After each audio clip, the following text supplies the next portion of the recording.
धुळे शहरामध्ये पांढरा नदी किनारी महाराष्ट्र राज्याच्या मूलभूत सेवा सुविधाच्या अंतर्गत मध्ये 2 कोटी रुपये खर्च करून नदी किनारी असलेल्या गार्डनला लागून एक रस्ता या ठिकाणी महानगरपालिकेने बनवला।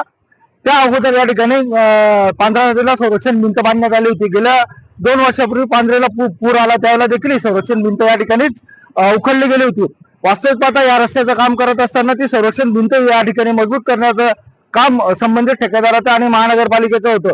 पण तसं न करता धुळे शहराला जो 2 दिवसापूर्वी पूर आला, त्या पुरामध्ये संपूर्ण भिंत या ठिकाणी वाहून गेलेली आहे। आणि आपण या ठिकाणी छायाचित्रामध्ये पाहत आहात की कशा प्रकारे रस्ता हा आदांतरी 2 कोटीचा रस्ता हा आदांतरी या ठिकाणी फक्त या ठिकाणी टिकून राहिलेला आहे। या ठिकाणी एखादं वाहन जर गेलं तर तो रस्ता लपकून त्या ठिकाणी खाली पडणार आहे। एकीकडे भाजपा या ठिकाणी माझं शहर माझी जबाबदारी अशा प्रकारची घोषणा देतात। भाजपावाले दुसऱ्या अजून एक गोड घोषणा देतात, विकास का पहिया आणि विकासाचा पहिया ज्यावेळेला ते धुळेकरांना दाखवत असतात त्यावेळेला भाजपाचे पदाधिकारी त्यांनी केलेल्या या भ्रष्टाचारावरती या ठिकाणी बोलतील का? कारण की 2 कोटी रुपयाचा रस्ता तयार करून या ठिकाणी 2 महिने झालेले आहे, अद्यापही हा रस्ता उद्घाटनाअभावी या ठिकाणी पडून राहिलेला आहे।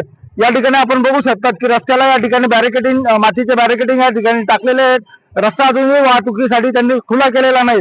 मुळातच या रस्त्याचं काम अत्यंत निकृष्ट दर्जाचं झालेलं आहे, त्यामुळे ही भिंत देखील वाहून गेलेली आहे।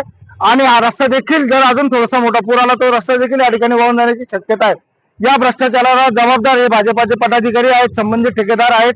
या ठेकेदारांवरती महानगरपालिका आयुक्तांकडे कारवाईची मागणी आम्ही या ठिकाणी करणार आहोत। आयुक्तांनी जर कारवाई नाही केली या ठिकाणी तर आयुक्तांना या ठिकाणी आम्ही खुर्चीवरती बसू देणार नाही।